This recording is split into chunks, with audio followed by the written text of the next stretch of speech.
the chairman of the Joint Chiefs of Staff. Please welcome back to the program, Admiral Mike Mullen. Sir.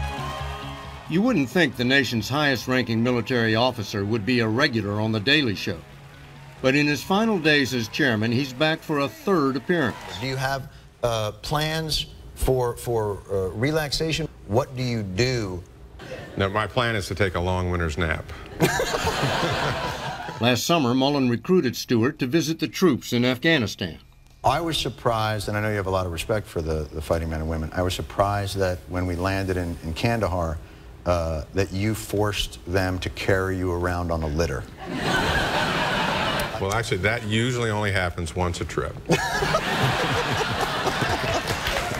So what do you get out of coming on this program? Well, I get an opportunity to address an audience that in many cases may not be overly familiar with the military and what we've been through. And it's been an opportunity with him to connect with a very popular guy who also can be a voice for our men and women and their families, and he clearly is. But he's really been terrific. I thought I kicked you guys out. Oh, here he is. He's an important man. He has things to do. How did he do?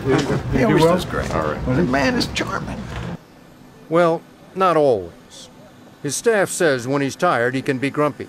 And with his schedule, he is frequently tired. See you guys. Yes, sir. Bye. In addition to all the things you expect the president's chief military advisor to do, he is constantly trying to connect with wider audiences, going on daytime talk shows. The one country that has influence in Pyongyang is China, and so their leadership is absolutely critical.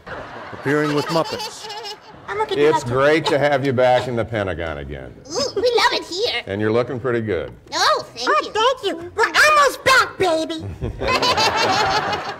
And traveling to campuses like the University of Miami to tell people what life is really like for soldiers and their families. So if I'm a 15-year-old boy or girl in that family, and I was 4 or 5 when these wars started, my whole life in my family has been at war. That's never happened before. When he first started reaching out, he was shocked at how little people really know about the sacrifices the 1% of the population who serve are making. I was struck at how little they really did understand about what we've been through. The numbers of deployments, the stress on the families, the suicide rates. People who do understand, like retired Sergeant Jared Turner, who couldn't get the VA to pay for his surgery after being wounded in Iraq, frequently give him an earful. You got men and women and wives and kids, and they're suffering. We've got to do better, sir. Well, that's why I'm here. And in this kind of situation, as you said, you cannot move fast enough. Everyone agrees wounded soldiers deserve the best possible care. But the stand Mullen took on gays serving openly in uniform put him at odds with some of the top commanders. They were worried about its effect on readiness. He saw it differently. It's fundamentally an integrity issue, and it I can't couldn't reconcile that I could ask someone to come to work and in certain places die for our country on the one hand, and then lie about who they were. Did it ever occur to you when you became chairman that you would end up being an agent of cultural change? No, not really. No, I hadn't thought about that. I, your full name. I, Michael Glenn Mullen. In fact, it had never occurred to him that he would become chairman. He was planning to retire as Chief of Naval Operations until the day then Secretary of Defense Gates called him into his office.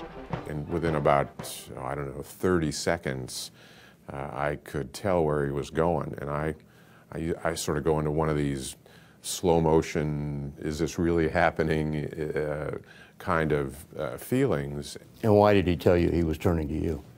He spoke to me about something I had said, in which I felt that our Army was the center of gravity of our military, and he thought that was pretty significant coming from the Navy chief. An admiral suddenly thrust into the middle of 2 land wars, he immediately took off for Iraq and Afghanistan to see for himself. It was the fall of 2007. In Iraq, the battle was going full tilt. But what really alarmed him was Afghanistan. Notes taken by one of Mullen's aides record a sergeant saying he was seeing his men crumble under the stress of too much fighting with too little equipment. One commander said he needed 34 more helicopters. Mullen had to tell them there was nothing on the shelf for Afghanistan. Okay, good to see you. Hang in there. We were just limited on what we could send to Afghanistan based on the priority that the Iraq War had at the time. When he became chairman, there were 165,000 U.S. troops in Iraq and just 25,000 in Afghanistan. Friday, when he stepped down as chairman, there were 40,000 troops in Iraq and 97,000 in Afghanistan. Well, good luck. David, thank you. I appreciate it. We'll see you over there. Take care. Have a good flight.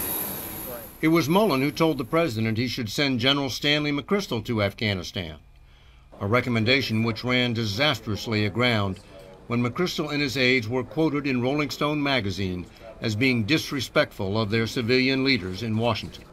When that article broke, he literally called me as I had it on my desk, and I was sick. I mean, literally sick to my stomach. Sick about what? Sick at the disrespect? Sick at this was your guy? Sick that our commander in Afghanistan was, from my perspective, immediately in jeopardy. I was stunned, and I knew it was big trouble. The president fired McChrystal, one of the low points of Mullen's 4 years in office. This was the unquestioned high point, watching the raid that got bin Laden.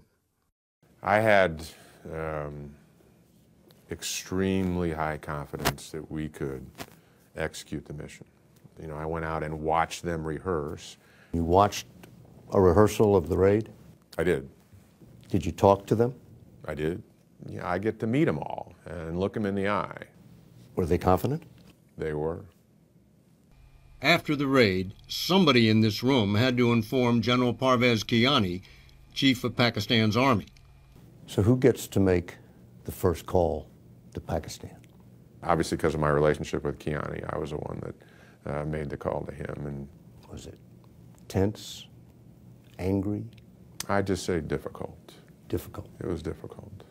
And it became more difficult when, in his last testimony before Congress, the Haqqani Network, for one, acts as a veritable arm of Pakistan's internal services intelligence agency.